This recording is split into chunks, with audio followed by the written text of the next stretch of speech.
Hey guys, let's get pedantic. That's right, it's time for another edition of big ol' mistakes that slip through editing in your favorite Hollywood movies, or whatever the title for this video winds up being. So let's delve through 10 goofs that somehow made it through to the final film. Are you not entertained?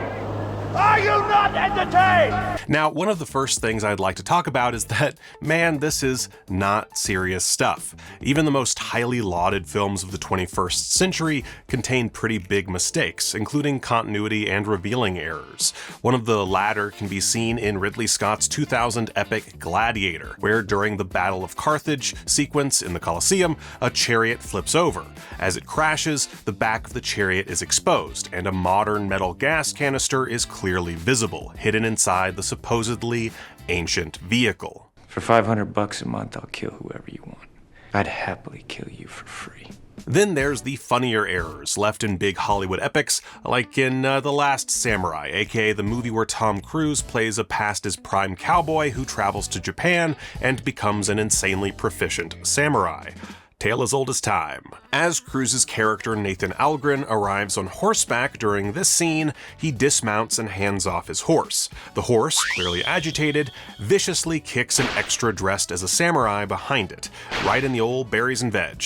The extra visibly doubles over in pain as Cruise continues the scene, and the entire mishap was left in the final cut. I suppose you could make the argument that it's a natural moment that could have logically happened within the scene, but it seems pretty obvious that it was a mistake on set that was left in, presumably because this was still the best take of the bunch.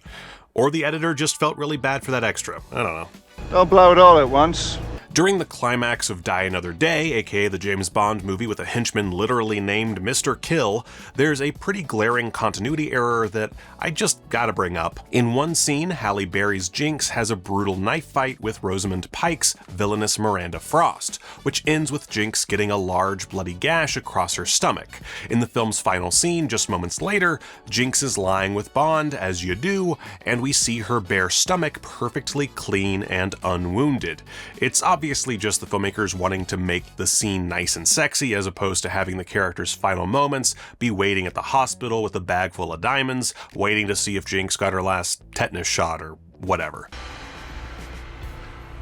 I know Kung Fu.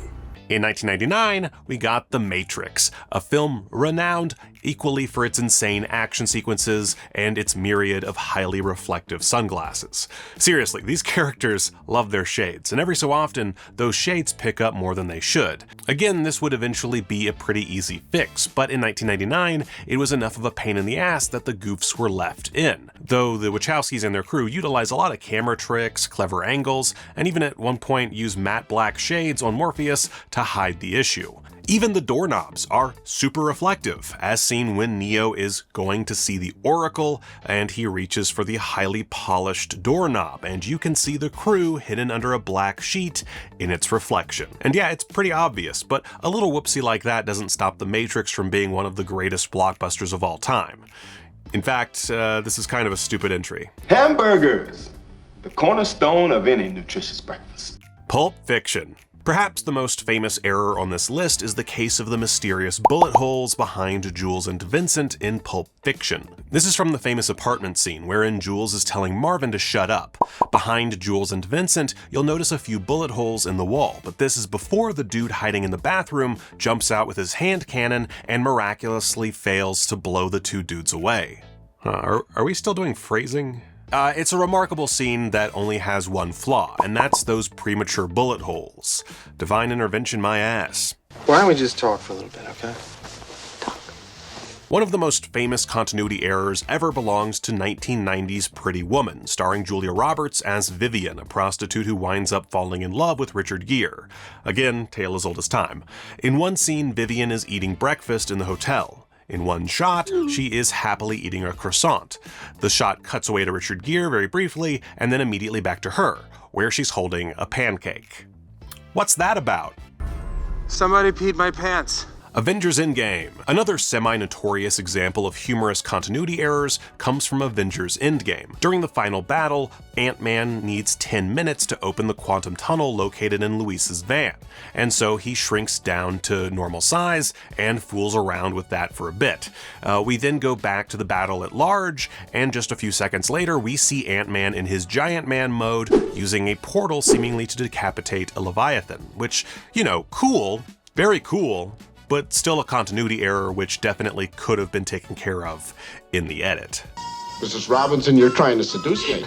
Of course, not everything can be fixed in the edit. See, for example, this shot from the 1967 classic, The Graduate, in which Dustin Hoffman's character, Benjamin, drives to Berkeley to see Elaine. The song Mrs. Robinson by Simon & Garfunkel is playing. It's great. However, it's also a huge error, seemingly due to the cinematic quality of having Hoffman drive on top of the bridge as opposed to under it. Let me explain. At the time of filming, the Bay Bridge was configured for one-way traffic on each of its decks. The top deck for westbound traffic going into San Francisco, and the bottom deck for eastbound traffic going out of San Francisco and toward Oakland and Berkeley. This goof is almost certainly a deliberate choice by the director, Mike Nichols. The top deck of the bridge is open air, bright, and visually stunning, allowing for the iconic shot of Hoffman, well, driving across the bridge. The correct lower deck, however, is a dark, enclosed, tunnel-like structure. It's one of those times where the goof is actually the correct decision and couldn't have possibly been fixed in the edit, nor should it have been. It's just a great shot.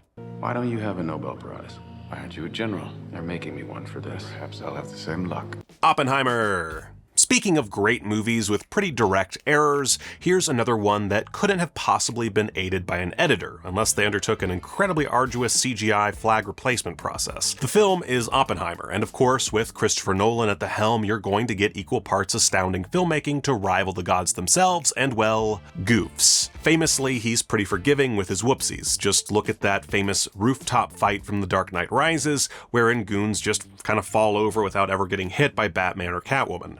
I could honestly make a whole video out of mistakes in Nolan's filmography, and the big takeaway would invariably be that quality filmmaking always makes up for those mistakes. Case in point, the 50-star flags used during the scene wherein Cillian Murphy's J. Robert Oppenheimer gives a triumphant speech to the cheering staff and residents of Los Alamos. The scene is set in August 1945, immediately after the United States dropped the atomic bombs on Hiroshima and Nagasaki, effectively ending World War II.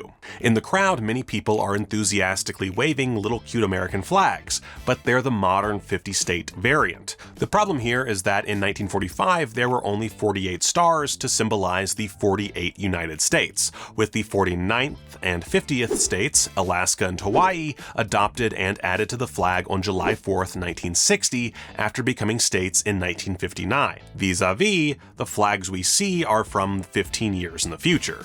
It's a surprising oversight, given Oppenheimer is known for its intense dedication to historical detail. It's most likely that the prop department simply used mass-produced modern-day flags to save some change, but still, wild goof considering the material. Finally, I'd like to round things out with a pretty frivolous detail, but worth noting because it also pertains to a massively beloved film and an anachronistic prop, but in this case that prop is central to the plot of the film, and that film is The Shawshank Redemption. Get busy living, or get busy dying. In it, Tim Robbins' Andy Dufresne covers his escape tunnel with a few pin-up posters, culminating in him using the poster of Raquel Welch from the film 1 Million Years BC. The film's narration states that Andy escapes in 1966. However, 1 Million Years BC was not released in the United States until February 1967, making it impossible for him to have had that poster at the time of his escape. Of course, I could go on and on. There's like a billion errors out there in the vast world of cinema, and these are but a handful. So I have a two-pronged question for you. What are some of your favorite movie goofs, and do you feel they had any significant negative influence on the film's quality? Let me know in the comments what you think, and of course, thank you for watching ScreenRant.